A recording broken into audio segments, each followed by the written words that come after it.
Yabona bhaka ngikhuluma nawe ngqokeke kule video angisagwegwesi manje qonda ngqo yabona bhaka bengikukhonzile mfowethu benguhlonipha ezingeni eliphezulu futhi namanje ngisakuhlonipha but truth be told wena bhaka uzamile ukungidestroya zamile ukungidestroya futhi awuzamanga ukudestroya mina ngedwa uzamile ukudestroya mina waphinde wazama futhi nokudestroya abantu engikholelwa kubo nabantu engibakhonzile nengibathandayo uzamile ukudestroya inkosi uRoyal Chancellor uMelusi Zondi ngokudestroya mina uzamile ukudestroya usisi umntwana uLondiwe ngokudestroya mina emzamweni yakho yokungidestroya uthumela uThabani awudestroyanga mina ngedwa kodwa udestroye mina wangibhanga noRoyal Chancellor engikholelwa kuye kakhulu olusizo kakhulu in my life osaqhubeka nokuba usizo kuningi angisiza ngako empilweni ngoba usifice isimo sami sinzima kakhulu sinzima wafika sashintsha isimo sami kwashintsha nje izinto eziningi ningofakazi wena bhaka uzamile ukudestroya konke lokho ubudlelwane bami noRoyal Chancellor uMelusi Zondi uzame ukudestroya ngayo yonke indlela ayikho imizamo ongayenzanga uzama ukungidestroya enkosini nayo inkosi uzama ukuyidestroya ebantwini lento owayenza ukuthumela uThabani ukuthi adonse ivideo endala inkosi ekade yangixolela kuyo wathumela uThabani ukuthi akayidonse leyo video leyo azongishaya ngayo angidestroye ngayo kuRoyal Chancellor khona uRoyal Chancellor ezovukelwa yianger against mina ngenxa yakho usebenzisa uThabani leyo nto leyo ibe ubusathane nobuthakathi obukhulu obujulile obenze against mina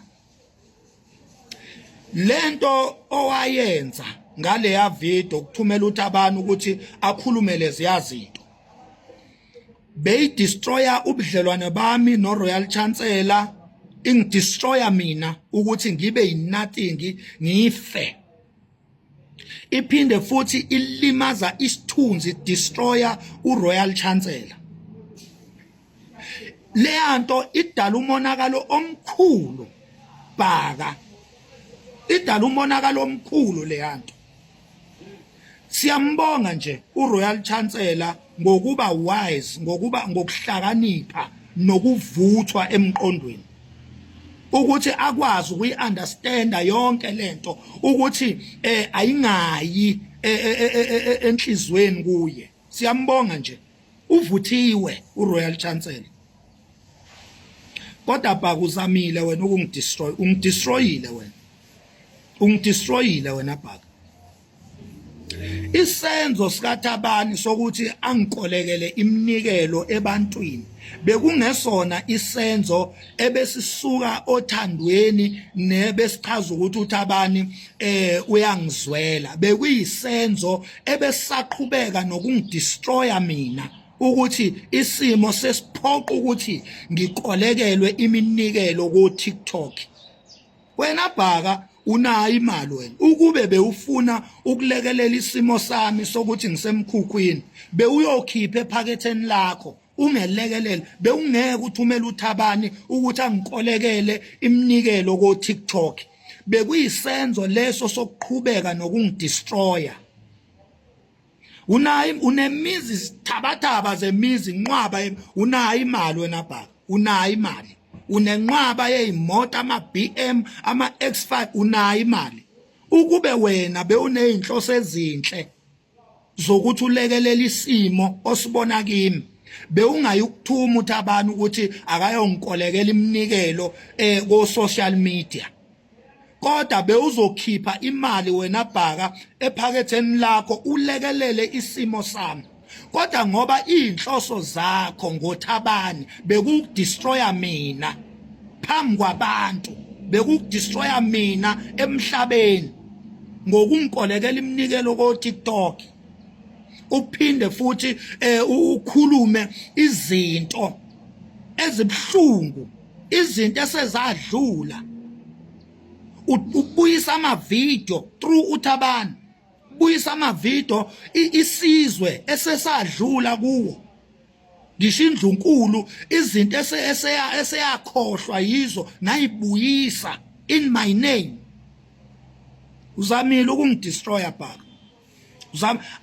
Anginazi inhloso zokuzama ukudestroya wena, kodwa wena uzame kakhulu ukungidestroya. Inkinga uhlulekile.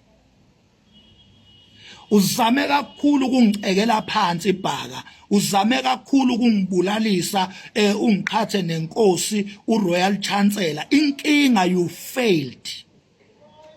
That is the problem. You failed. Akekho umuntu oyongena phakathi kwami noRoyal Chancellor. Akekho. You failed. Abantu abaphila noRoyal Chancellor nabakholelwa kuRoyal Chancellor abebebona yonke lento yenzeka, zibebhlungu inhliziyo zabo, yabasengcupheni impilo yami. Abantu obavusele ienga ngalezinto oyilandile wayoyigubha emgodini la zangcwatshwa khona, wathi aziphehle ienga ebantwini, izinto ezadlula kudala. Inkosi uMelusi Zondi yayihandlisha ngendlela yayo yobuhlakani bayo bobukhosi, kodwa wena wathi ulomfana akayilande lozo zinto agovuze ienga ebantwini. Abayithandanga leyo nto, yabasengcupheni impilo yami ngenxa yakho Bhaka.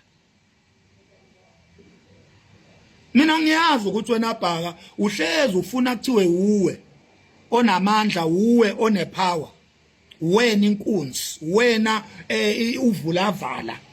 Makukhona isikhulu esinamandla uhlezi ufuna kuthiwe leso sikhulu sinamandla ngoba sihamba wena. Ziningi izinto Bhaka enginazo ezubufakazi ngisho nje obuphathekayo, kodwa ngoba anginazi inhloso zokudestroya angisoze ngaveza lezo zinto, angisoze. Ziningi izinto oyikhulumile wena, anginazi inhloso zokuexpose, angisoze ngayiveza lezo zinto, angisoze ngayiveza lezo zinto. Ziningi inkulumo zakho eyila nabantu, anginazi inhloso ezimbi ngawe mina, angikaze ngibe nazo inhloso ezimbi ngawe, kodwa wena Bhaka ungijikelile wena wasebenzisa uThabani ukuzama ukungidestroya mina kanye noRoyal Chancellor. Kuhlungu lento oyenzile Bhaka, bengikholelwa kuwe, bengikuhlonipha, ngikuthanda. Baningi abantu ebebekudestroya ngikuvikela kubo, baningi abantu abaqale ukukholelwa kuwe ngenxa yami. Ziningi inkulumo ebengikulwela kuzo, abantu beyikhuluma emasayidini, ngiqhamuke ngidestroye yonke leyo nto ngoba ngikuthanda Bhaka, ngikukhonzile, ungidestroyile Bhaka. Angazi ngicabanga ukuthi ngiyokwenza ivideo enjengale against wena, ungidestroyile Bhaka, kumele ukwazi lokho. Namhlanje impilo yami ngabilengele wena ngenxa yakho noThabani, ningidestroyile. You destroyed me. Praise God. Ubaba uRoyal Chancellor uMancinza Zondi akanayo lengqondo ebenithi nizama nina ukumfaka yona, akanayo. Mina nayiseka nje, ngiyakubonga nje lokho enkosini uMelusi Zondi, ngiyakubonga lokho Royal Chancellor, ngiyabonga ukuthi